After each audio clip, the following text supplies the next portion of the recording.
एक भारत की बेटी को आज पकोड़े बेचने पड़ रहे हैं और वो भी प्रधानमंत्री की सलाह मानते हुए बेचने पड़ रहे हैं। प्रधानमंत्री ने कहा था कि पढ़े लिखे बेरोजगार हैं तो वो पकोड़े बेच सकते हैं। नरेंद्र मोदी जी को अगर 10 साल का रिपोर्ट कार्ड देखना है तो वो आए और इस रेहड़ी के सामने खड़े हो जाएं। उन्हें अपने 10 साल का रिपोर्ट कार्ड आज रितु सिंह के रूप में दिखेगा कि आज पीएचडी करने के बाद भी इन्हें पकोड़े बेचने पड़ रहे हैं। वो डरे हुए हैं क्योंकि इन्होंने एक ईवीएम हटाओ पकोड़ा भी तला है। वो डरे हुए हैं कि ये तो एक एक पकोड़ा तल के इनकी पोल खोलती चली जा रही है।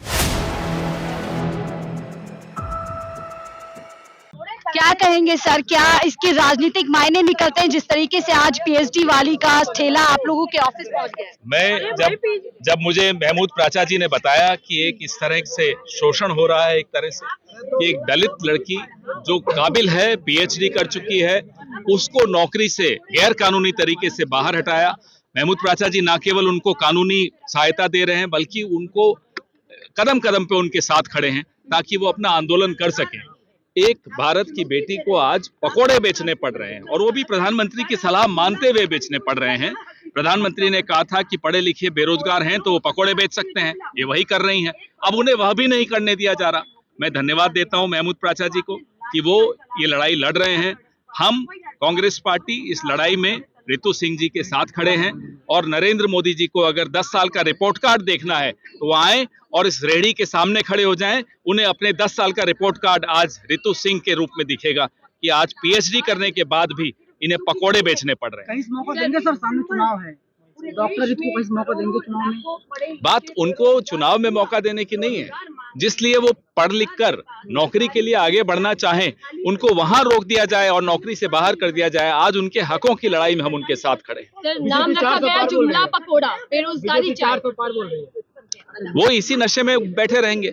देखिए यहाँ स्थिति क्या है, 1 घंटे में 2 नौजवान आत्महत्या करते हैं, 1 घंटे में 2 किसान आत्महत्या करते हैं और उन्हें 400 पार की लगी है। आ जाएं, अपनी रिपोर्ट कार्ड देखनी है, यहाँ खड़े हो जाएं, दिख जाएगी। सर एक नाम रखा गया जुमला पकोड़ा, बेरोजगारी चाय। हाँ, आज उन्होंने यहाँ कांग्रेस ऑफिस में खड़े होकर एक पकोड़ा तला जिसका नाम पेपर लीक पकोड़ा भी रखा है। सर एक तरफ सरकार कहती है अगर कांग्रेस की सरकार आएगी तो क्या एमएसपी कानून बनेगा? बिल्कुल बनेगा, बता चुके हैं। राहुल गांधी और मल्लिकार्जुन खड़गे जी ने ये घोषणा बाकायदा की है और कल युवा न्याय की जो घोषणा की है, पहली नौकरी पक्की की जो घोषणा की है, 30 लाख रिक्त पद भरे जाएंगे, ये जो घोषणा की है उससे युवाओं में एक हर्ष की लहर है। सर एक तरफ सरकार कहती है पकोड़ा बेचिए, दूसरी तरफ एफआईआर दर्ज कर देती है डॉक्टर रितु पर, क्या कहेंगे? वो डरे हुए हैं क्योंकि इन्होंने एक ईवीएम हटाओ पकोड़ा भी तला है। वो डरे हुए हैं कि ये तो एक एक पकोड़ा तल के इनकी पोल खोलती चली जा रही है। ये डरे हुए हैं इसीलिए क्योंकि महमूद प्राचा जैसे काबिल वकील खड़े हैं आज रितु सिंह के साथ। सर मोदी की गारंटी, मोदी का परिवार, इसको कैंपेनिंग के तौर पर आए ना, रितु सिंह को अपना परिवार माने ना। पहले उनके परिवार में बृजभूषण शरण सिंह है, उनके परिवार में पवन सिंह है, उनके परिवार में उपेंद्र रावत हैं। क्या उनके परिवार में रितु सिंह है या नहीं है?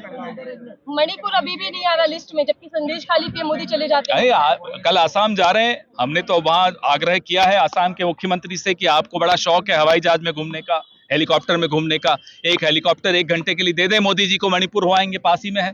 आपको लगता है सर 24 के चुनाव में कांग्रेस पूरी तरीके से समाप्त हो जाएगी? बीजेपी लगातार ही कह रही है। वो सपने उनको देखने दीजिए। यहाँ बेरोजगार नौजवान समाप्त हो रहा है, यहाँ का युवा वर्ग समाप्त हो रहा है, हमें चिंता उनकी है। सर आपको लगता है कि इस मोदी सरकार में दलित होना, महिला होना, मुस्लिम होना गुनाह है? आप सामने देख लीजिए क्या हो रहा है। ये दलित महिला है, पढ़ी लिखी है, कितनी सीमाओं को तोड़कर वो पीएचडी करके अगर नौकरी लेती है तो इनको ये भी बर्दाश्त नहीं होता, उसको नौकरी से गैर कानूनी तरीके से बाहर कर देते। ईरानी ने राहुल को चुनौती दी है बहस करने के लिए, आइए बहस होगी। अरे हम तो नरेंद्र मोदी को बहस की चुनौती दे रहे हैं। आइए ना, इस रेहड़ी पे खड़े हो जाएं 2 मिनट, नरेंद्र मोदी जी, सारे सवालों के जवाब मिल जाएंगे।